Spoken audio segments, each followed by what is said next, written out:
Mes intentions aujourd'hui, c'est de poser un regard sociologique sur la jeunesse et sur les cultures jeunes.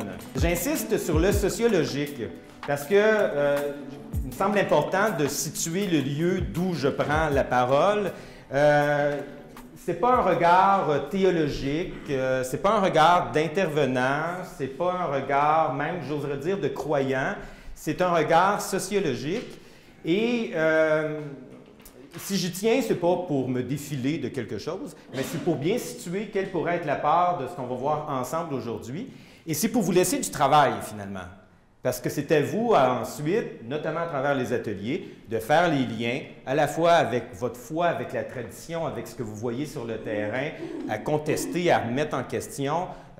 C'est la posture, donc, qui sera la mienne aujourd'hui. Ensuite, dégager quelques repères et clés de compréhension de la configuration actuelle des quêtes de sens chez les jeunes et de leur rapport à la religion.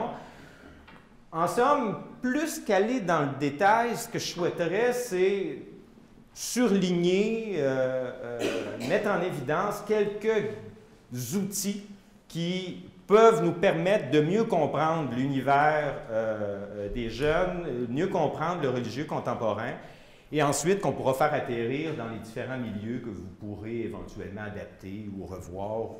Mais donc, on va tenter, pour le meilleur et pour le pire, de demeurer assez général et s'offrir plutôt des outils que des grands constats là, qui se présenteraient comme la vérité avec un grand V.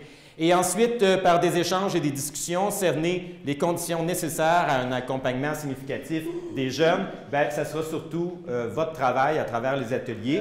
Donc, de voir comment ce qu'on aura exploré ensemble pourrait ou non vous être utile ou vous faire avancer votre réflexion. Premier bloc. La jeunesse au-delà de la question de l'âge.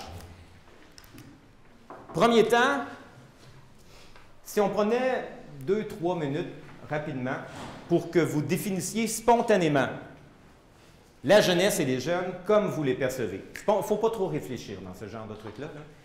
Spontanément. Je vous laisse 2-3 minutes où on aurait pu s'attendre à ce que l'un ou l'autre se demande la jeunesse, c'est quel âge? Hein? Vous savez, ça, c'est la question habituelle des journalistes, aux sociologues de la jeunesse. Quel âge ont vos jeunes? Puis de quoi parle-t-on lorsqu'on parle de jeunes et de jeunesse? Est-ce que c'est la même chose? D'où ça vient? Est-ce que, historiquement, la jeunesse n'a pas toujours existé? Hein? On a tous été, à travers les siècles, jeunes, mais la jeunesse, comme temps de vie, n'a pas toujours existé. Donc, quelques éléments pour éclaircir un peu. La jeunesse, d'abord, vous l'avez dit, c'est un groupe social, effectivement,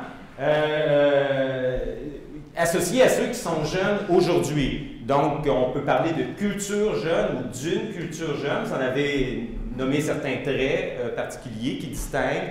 Il y a des habitudes, il y a un emploi du temps particulier. Et surtout, cette définition-là du groupe social est dépendante des générations. On va souvent définir la jeunesse ou les jeunes, à contrario, pourrait-on dire, des générations précédentes. Hein? Ils ne sont pas comme ou ils sont différents de... Et on pourrait même se demander, au final, est-ce que quand on tente de définir la jeunesse, de quelle jeunesse parle-t-on? Est-ce qu'on parle des jeunes qui sont véritablement jeunes ou on parle de la jeunesse de ceux qui tentent de définir les jeunes? Parce qu'on se dit, bien, c'est pas comme dans mon temps, c'est toujours le monde adulte, d'ailleurs, qui définit les jeunes. Mais on peut dire que les jeunes, effectivement, sont un groupe social, et vous l'avez évoqué. On peut également dire que la jeunesse, c'est un temps de vie. C'est un temps de vie particulier où il y a des préoccupations, il y a une réalité qui dépasse le découpage des générations. Autrement dit, il peut y avoir plusieurs générations qui se succèdent, mais il y a un temps dans la vie qu'on essaie souvent de situer en termes d'âge parce que ça nous rassure, mais il y a un temps particulier, vous l'avez évoqué, un temps de construction, de définition de soi, de définition de l'identité. Donc, la jeunesse comme temps de vie. Et il y a la jeunesse aussi comme idéal. Écoutez les publicités, là. Hein? Un sofa peut être jeune, hein, vous savez. Hein? Une auto peut être jeune. Il y a un idéal de vie, et on y reviendra tantôt.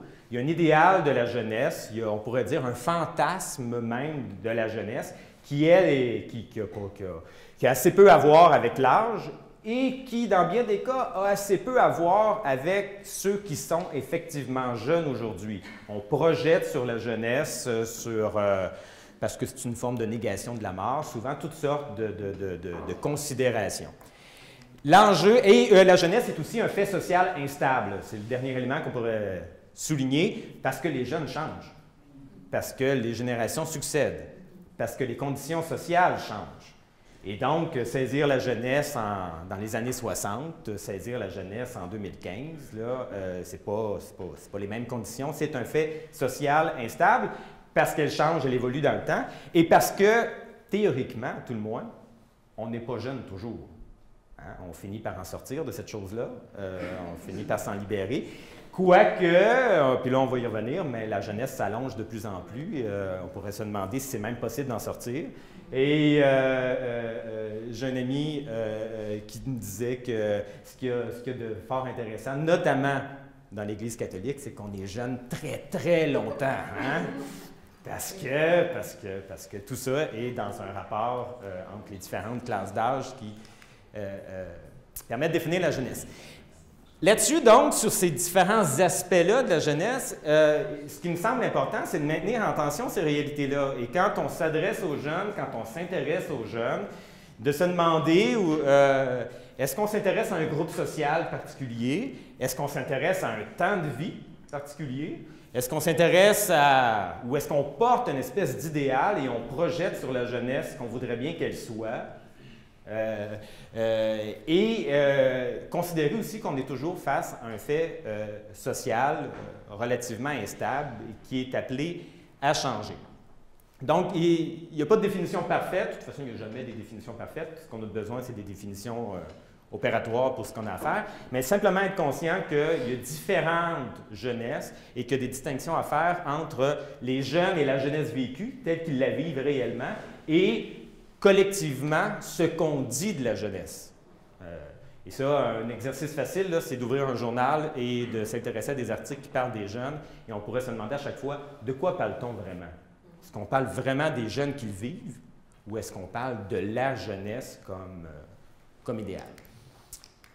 Donc, la jeunesse comme temps de vie, on pourrait se poser la question, ça permettrait peut-être d'éclaircir un peu des choses, la question tantôt, là, du journaliste, là, quel âge ont vos jeunes, puis, ou la boutade de tantôt, en disant qu'en Église, on est jeune assez longtemps. À quoi ça correspond, donc, cette situation-là? C'est que la jeunesse naît au tournant du 17e siècle comme temps de formation. Dès qu'on a mis en place des systèmes d'éducation qui étaient extra-familiales, qui étaient à l'extérieur de la famille. Il y a eu une lente évolution, naturellement, dont je ne passerai pas toutes les étapes, pour en arriver dans les années 60 à une jeunesse qui devient véritablement une culture, un groupe social, comme on l'a défini tantôt, qui se distingue clairement de la génération précédente. Et à partir des années 60, ce qu'on a connu, notamment ici au Québec, mais de manière générale en Occident, c'est un allongement du temps de la jeunesse. On est jeune de plus en plus longtemps. Regardez les programmes gouvernementaux, notamment. Ça a déjà été 18 ans, 25, 30. Là, on est souvent autour de 35. Là, pour le démarrage d'entreprise ou les voyages à l'étranger, sont considérés jeunes, les jeunes jusqu'à 35 ans. C'est parce que cette période-là de la vie va s'allonger et elle s'allonge sous l'effet de différents facteurs. Les seuils à franchir pour entrer dans la vie adulte, à la fois sont reportés dans le temps et se désynchronisent. Je précise, l'intérêt de ça, vous allez voir, c'est pour les questionnements d'ordre plus spirituel, je pense. Où tantôt on a dit que les jeunes cherchent à vivre ou ont soif de vivre et qui manquent de repères. Ce qu'on a constaté, c'est Olivier Galland, sociologue français de la jeunesse, ce qu'on a constaté, c'est que d'ordinaire, le passage de la vie adulte se faisait sur deux axes. L'axe familial, donc décohabitation avec les parents, formation du couple et de la famille. Une fois que cet axe-là était passé, on passait de jeune à adulte. Et sur un autre axe, l'axe professionnel ou scolaire professionnel, fin des études, premier emploi stable. Ces deux axes-là étaient des marqueurs de la fin de la jeunesse et du passage à l'âge adulte. Ce que Galland va constater, c'est que d'une part, comme je le disais tantôt, il y a un report du franchissement des seuils. Hein? La scolarité est plus longue, donc on est jeune plus longtemps. Et il va s'installer donc un temps autour de la scolarité, mais pas exclusivement, parce qu'on peut terminer la scolarité assez tôt, tout dépendant des parcours scolaires qu'on a, professionnels, techniques. Mais il va s'installer quand même un temps d'expérimentation, hein, qui n'existait pas auparavant. Donc, report du franchissement des seuils. Et il y a aussi une désynchronisation des seuils, c'est-à-dire que il va y avoir des expériences, des retours, une forme d'instabilité. Mes parents qui se sont mariés en 1968, hein, qui appartenaient à une certaine génération, dans le même été, ma mère a terminé son brevet B d'enseignement. Ils se sont mariés. Ils ont quitté chacun de leur côté leur propre famille. Ils ont formé un couple et une nouvelle famille. Et tout ça a été enrubanné par un rituel qui était celui du mariage. Ça s'est fait dans le même été. Est-ce qu'on peut dire la même chose des jeunes aujourd'hui? Hein? La décohabitation avec les parents, parfois pour les études, va à certains moments entraîner des retours. C'est pas parce qu'on forme un premier couple que ça va être le couple. Il va peut-être en avoir d'autres. C'est pas parce qu'on termine les études et qu'on a un premier emploi qu'il va s'agir de l'emploi. On va peut-être en avoir d'autres avant de se stabiliser. Même, on pourrait se demander si des emplois stables, là, rêver d'être pendant 25 ans au même endroit là, et de maintenir sa place. On n'est plus dans ce modèle-là.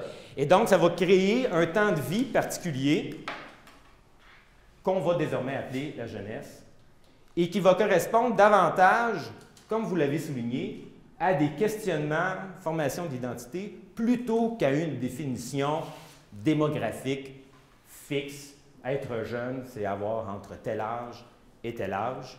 Je pense que pour les enjeux qui nous préoccupent aujourd'hui, il faut plutôt avoir en tête ce nouveau temps de vie qui est celui de la jeunesse, plutôt qu'une définition qui catégoriserait de manière rassurante peut-être, mais un peu trop les jeunes dans un univers. Donc, nouveau temps de vie, quel est-il ce nouveau temps de vie-là, provoqué par l'allongement, par les expérimentations? Vous l'avez en grande partie nommé. On pourrait dire que la jeunesse, c'est la saison des choix. D'une identité léguée à une identité choisie. Je reprends l'exemple de mes parents. Hein? On savait ce que c'était un couple. On l'a établi à travers un rituel, à travers des passages très clairs. Il y a une identité qui était léguée. Aujourd'hui, on est dans des processus où l'identité se choisit et se construit. Est-ce qu'elle vient intimement de l'individu? On pourra en discuter, je pense pas. Je pense qu'elle vient du social, elle vient de l'extérieur aussi. Mais il y a une responsabilité de l'individu de se créer sa propre identité et surtout d'une identité choisie. Est-ce que c'est un leurre? On pourrait être aussi critique, mais c'est la perspective dans laquelle nous sommes. Et tout ça provoque donc ce que Madeleine Gauthier, sociologue de la jeunesse, va appeler une crise d'orientation. C'est-à-dire la liberté, là, il faut le lire tranquillement, cette affaire-là, la liberté de choisir sans nécessairement avoir la liberté de choix et avec l'obligation de se choisir. Vous l'avez évoqué tantôt, liberté, monde sans limite et à la fois besoin de repères. Il y a une injonction hein, où on doit être libre de ses choix. Lorsqu'on scrute le social et le réel, par contre, on se rend compte que ce n'est pas parce qu'on est libre de ses choix qu'il y a nécessairement une liberté de choix. Je me souviens de publicités de l'Université Laval là, qui disaient, là, je ne trouverai plus la formulation exacte, là, mais ça évoquait là, un jeune pour qui entreprenne ses études et le monde est à toi et tout est possible de tantôt. Est-ce que réellement tout est possible? Non. Il y a des contingences, il y a des deuils à faire, mais on laisse entendre qu'il y a une obligation, une liberté de choisir sans liberté de choix, mais surtout que dans ces choix-là, il y a l'obligation de se choisir soi-même. Hein? Et c'est pas, on y reviendra, mais avec une perspective individualiste, très, très narcissique et égocentrique. On est dans une culture qui accorde une place centrale à l'individu et tantôt on disait que les jeunes étaient critiques. Il y a probablement qu'un des points d'appui critiques, c'est de se demander Est-ce que c'est ce que je veux vraiment? Est-ce que c'est vraiment mon choix? Et dans certaines discussions, dès que le choix paraît être extérieur ou imposé, là, il y a tout de suite des drapeaux qui se lèvent, puis des inquiétudes en disant « Voyons donc, c'est à toi de choisir. » Donc, une crise d'orientation dans ce contexte qui fait que la période dans laquelle ils sont, et c'est les jeunes qui nous le disent en entrevue, c'est une espèce de mélange entre l'excitation et l'anxiété. Hein? Mélange entre tout est possible, mais effectivement, tout n'est pas peut-être dans le concret tout à fait possible. Raymond Lemieux aime bien dire que la période dans laquelle nous sommes, si on a connu au Québec un certain temps où, de manière générale et caricaturale, là, les gens se sentaient plutôt coupables, hein? C'est-à-dire que est-ce qu'on a fait la bonne chose? Est-ce qu'on agit correctement? Puis on va aller s'en confesser si c'est pas correct. Aujourd'hui, on se sent peut-être moins coupable, mais on est tous, jeunes y compris, davantage angoissés. Parce que c'est le corollaire de l'obligation de se choisir. Hein? Si le choix n'est pas le bon, ben, qui en est responsable? Théoriquement, tout le moins, dans l'imaginaire, c'est l'individu. Et donc, il y a une angoisse ou une anxiété au choix qu'on a à faire. Donc, entre excitation et anxiété, à tel point qu'on pourrait se demander si finalement, être jeune, c'est pas vieillir. Tantôt, j'ai beaucoup aimé, je pense que c'est monsieur qui a dit, c'est un moment où ils sont conscients des choix à faire, de leur vie, de ce qui n'était pas là nécessairement durant l'enfance. Et donc, on pourrait définir cette période-là de la vie comme une expérience de vieillissement. Peut-être même la première expérience plus consciente de vieillir. Vous savez, il suffit d'avoir 21 ans pour dire qu'on n'aura plus jamais 20 ans. Là. Et que si on s'entend pour dire que le processus de vieillissement n'est pas réservé aux vieux, hein, si on le prend comme un processus, on pourrait comprendre la jeunesse comme une expérience de vieillissement. Et qu'est-ce que ça veut dire? Bon, lorsqu'on est jeune, c'est le passage d'un vieillissement encadré de l'enfance, où ce sont les autres extérieurs qui te disent tu as vieilli, tu as 1 an, on fête ton anniversaire, tu passes de la première année du primaire à la deuxième, à un processus plus conscient de vieillir. Et qu'est-ce que ça veut dire vieillir? C'est essentiellement vivre des deuils, des ruptures, des redéfinitions, changer d'identité. Et ça, à n'importe quel âge de la vie. Écoutez les gens qui prennent leur retraite. Hein?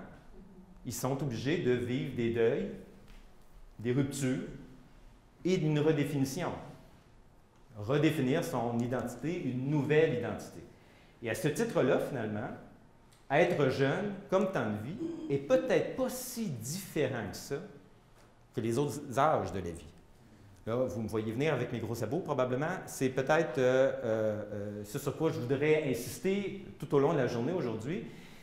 C'est qu'on a peut-être à se méfier des marqueurs culturels ou de la nouveauté qu'on associe constamment à la jeunesse pour aller voir plus profondément et se rendre compte que, oui, il y a des particularités chez les jeunes auxquelles il faut être attentif. Oui, il y a des modes d'entrée en relation et en communication auxquels il faut être attentif. Oui, il y a des visions du monde qui sont en train de changer.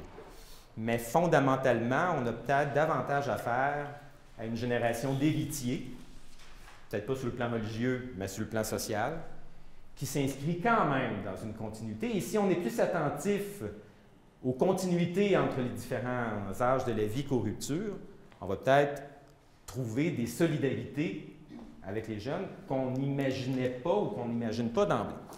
Donc, c'est quoi vieillir? C'est vivre des deuils, des ruptures et des définitions. Et là, la question à laquelle ça nous amène rapidement, c'est au défi de vieillir. Est-ce qu'il est encore possible de vieillir? On est dans une société où la jeunesse est devenue l'âge d'or. Hein? Ce n'est pas moi qui le dis non plus, ce sont les sociologues de la jeunesse. L'âge d'or de la vie, là, le moment de la vie, ce n'est pas la sagesse de l'expérience accumulée, c'est le temps de la jeunesse. Alors, dans une société, c'est lié à la modernité, ça, dans une société qui est toute tournée vers le progrès, le changement, et beaucoup moins vers la tradition et le passé, bien, naturellement, qui est à, croit-on, à la proue du progrès, de l'évolution, du changement, ce sont les jeunes. Et donc, la jeunesse se présente dans le discours des adultes sur les jeunes comme étant l'âge d'or de la vie. Alors, si la jeunesse est l'âge d'or de la vie, à quoi ça sert de vieillir? Si on est déjà, quand on est jeune, au sommet de la montagne, vieillir, ça veut dire quoi? C'est dégringoler, là. On pourrait même se demander, là, si on jouait avec les mots un peu, qu'est-ce que ça veut dire avancer en âge si le meilleur est au début? L'âge d'or. Donc, une dévalorisation de la maturité, on pourrait dire une dévalorisation même de l'adultéité, de la période adulte, qui mène à ce que certains ont appelé, Michel Paradzelli notamment, un chercheur de l'UQAM, l'inconclusion de l'adolescence ou même de la jeunesse. Pour le dire de manière un peu caricaturale, c'est plus subtil que ça dans le réel, mais c'est comme si les jeunes étaient dans une salle d'attente dont on ne trouve plus la sortie. Hein? On dit que la jeunesse est un passage, mais quand ils regardent le monde adulte, ils voient un monde adulte qui ne rêve que de rester jeune ou que de redevenir jeune, et ça au prix de toutes sortes de transformations. Et là, on se demande, est-ce que c'est un passage ou c'est une impasse? Est-ce qu'on peut s'en sortir? Est-ce qu'il y a une vie après la jeunesse? Autrement dit, donc, inconclusion de l'adolescence. De passage, est-ce que la jeunesse serait devenue une impasse? La question demeure et on peut déjà probablement identifier ou cerner un enjeu de fond qu'on pourrait appeler, si vous le souhaitez, spirituel, ou qu'on pourrait appeler fondamental ou anthropologique, ou je ne sais trop. Mais de cette période-là de la vie, est-ce qu'il est possible de vieillir? Est-ce qu'on permet aux jeunes de vieillir dans une société qui est toute tournée vers la jeunesse? Et si on cherche à expliquer cette situation-là, on pourrait parler du bouleversement des âges de la vie, donc le prolongement de la durée de vie, hein, de l'espérance de vie. C'est un changement de civilisation dont on n'est pas toujours conscient des retombées. C'est fondamental, hein, qu'on vive de plus en plus longtemps. Ça bouscule les générations et ça bouscule les cohortes d'âge. Ça crée un nouvel horizon d'existence. Ça reporte la mort, mais ça ne fait pas simplement que la reporter, ça la fait pratiquement disparaître sur le plan socio-symbolique. Puis probablement que plusieurs d'entre vous, vous êtes assez bien placés pour l'observer. Quelle place accorde-t-on dans la culture actuelle à la mort? Hein? On tente le plus rapidement possible de la faire disparaître ou de le réserver le plus possible dans la sphère du privé et de l'intime, ce qui fait que les gens qui sont en deuil se retrouvent assez seuls avec le deuil. Alors que dans un modèle précédent, dans un ancien régime, la mort, lorsqu'elle arrivait, puis elle pouvait arriver à n'importe quel âge de la vie, c'est un événement collectif, c'est les cloches qui sonnaient au village, c'était la vie qui s'arrêtait, le temps de faire apparaître la mort. Là, on tend plutôt à la cacher. Et donc, ça crée un nouvel horizon d'existence, ça crée des âges qui se multiplient. Hein? Il y a maintenant la petite enfance, le nourrisson, la petite enfance, l'enfance, la préadolescence, l'adolescence, la post-adolescence, le jeune adulte, le moins jeune adulte. Il doit y avoir quelque chose comme l'adulte, mais on n'est plus trop sûr que ça existe encore, parce que rapidement, il y a le pré-retraité, le retraité qui revient. Et après ça, il doit y avoir quelque chose comme la vieillesse, mais là non plus, on n'est pas tout à fait sûr que ça existe encore, parce que là, la vieillesse, c'est quoi, c'est la vieillesse? Il n'y a plus d'âge d'or. Fait que le grand âge, le petit âge, le moyen âge, bref, les âges de la vie se multiplient. Ce qui fait que si chaque temps de vie ou chaque génération se définissait traditionnellement par rapport à la précédente et à la suivante, là il y a une espèce de brouillage. Là. Puis là, j'ai volontairement pas parlé de l'âge adulte, mais l'âge adulte, là, hein, c'est quoi l'âge adulte? On pourrait dire que c'est le temps du travail, et de la carrière et de la famille, mais on le voit, il peut y avoir une carrière, un retour aux études, une deuxième carrière, une troisième carrière, une première famille, une deuxième famille, une troisième famille. Guillaume Lepage a eu un enfant à 50 quelques années.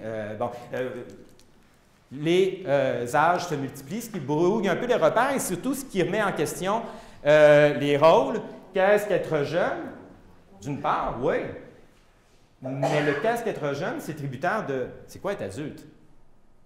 C'est quoi ce temps de vie-là? Et peut-être les questionnements qu'on a autour de la jeunesse, dans le fond, nous renvoient essentiellement à c'est quoi être adulte? Et c'est quoi la maturité? C'est quoi la sagesse? C'est quoi vieillir, finalement? Et si on n'est pas capable de répondre à ces questions-là, on va avoir de la difficulté à répondre à c'est quoi être jeune. Parce qu'on dit que la jeunesse est en attente de, ou en formation vers, ou en... Et si on n'est plus trop sûr de ce qu'il y a de l'autre côté, les retours et les recommencements, je l'ai annoncé, et ça modifie de manière assez fondamentale les rapports entre les générations. Je le dis rapidement, mais les générations, hein, c'est un truc assez à la mode. Les publicitaires aiment beaucoup ça, faire naître des générations assez fréquemment. La X, la Y, la Z, la génération C, et tenter de trouver des caractéristiques à chacune. Moi, je vous le dis tout de suite, je me méfie un peu de ça. Il y a différents types de générations. Il y a des générations sociologiques, il y a des générations historiques. Et au Québec, la dernière génération historique, c'est celle des baby boomers. Depuis, il y a eu des générations sociologiques ou même démographiques, mais une génération historique, c'est une génération qui vit à un certain moment de la vie un événement collectif assez marquant qui se crée une identité générationnelle forte. Il y a eu les baby boomers, et dans les 200 dernières années en Occident, il y a eu 4 de ces générations historiques-là. Il n'y en a pas une à tous les 5 ans. Là, hein? Mais ça crée quand même, on pourra revenir là-dessus si c'est éclairant, ça crée quand même des modifications des rapports entre les générations, et surtout, ça pose la question, qu'est-ce qu'être adulte, qu'est-ce qu'être jeune, et qu'est-ce qu'être vieux? La définition de la jeunesse, c'est toujours le monde adulte, ou la culture en général qui définit la jeunesse.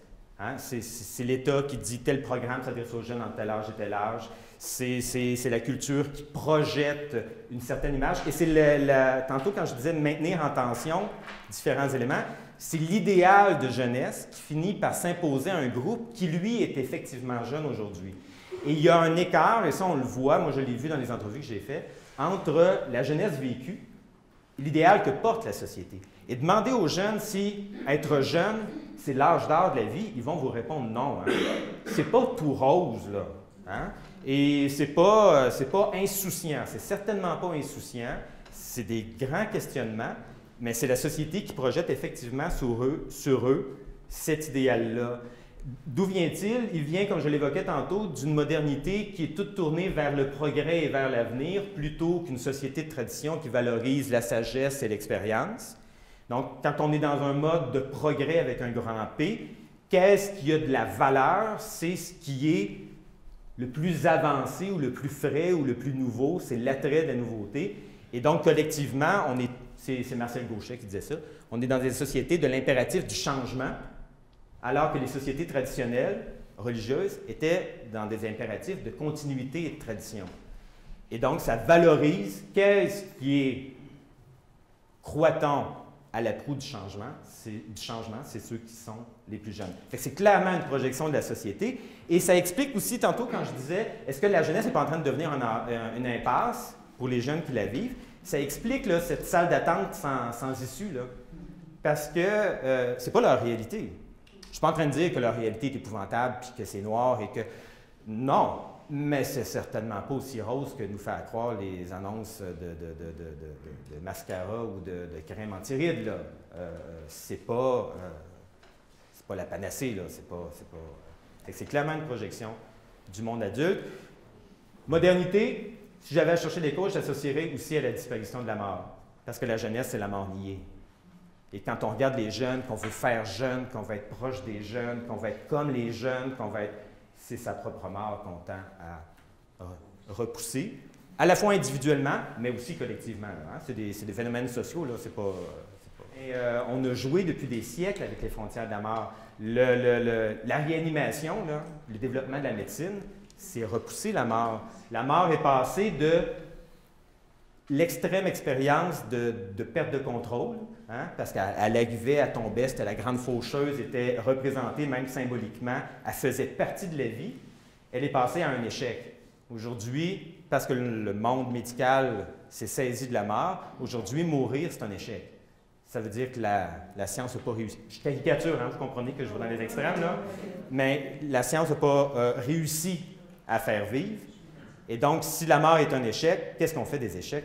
On les tasse si on veut les voir le moins possible et on essaie de penser que Et ça devient un peu paradoxal parce que tantôt on disait que l'allongement de la vie, ça devrait nous donner plus de temps, ça devrait créer un autre rapport au temps, mais justement, parce que les recommencements sont possibles, parce qu'on nie la mort, c'est même le rapport au présent qui s'en trouve changé.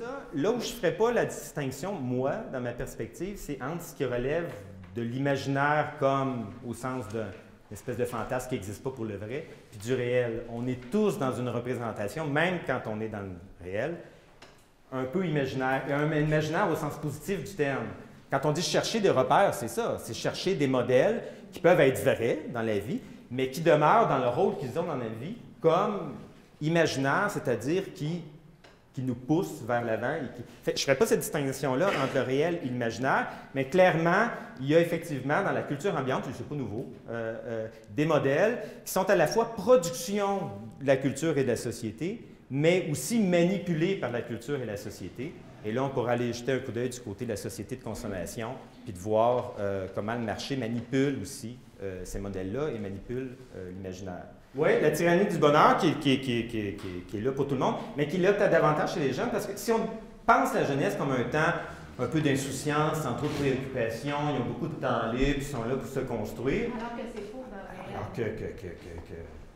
Et vous savez, il y a des rendez-vous, on parlait de la saison des choix, là, le choix de carrière, le choix de famille. Le monsieur qui s'occupait de la salle, puis là, qui connaissait un peu le sujet, puis là, il voulait partager, puis il me dit, moi, je comprends de toute façon que les jeunes ne soient pas intéressés par les questions religieuses, mais aussi les questions spirituelles, puis de fond, parce que de toute façon, c'est pas le bon temps dans leur vie, là. Ils sont en train de former leur couple, puis ils terminent leurs études où ils ont leur premier emploi, puis ils pensent avoir une famille. Et là, ils énumèrent toute une série d'enjeux qui me semblent assez fondamentaux et de préoccupations spirituelles, on pourrait le dire comme ça, tout à fait. Mais la vision de la jeunesse qu'il avait, ou l'idéal de la jeunesse qu'il avait, ne permettait pas de reconnaître ça, cet enjeu-là de vie. On parlait tantôt du monde numérique, là.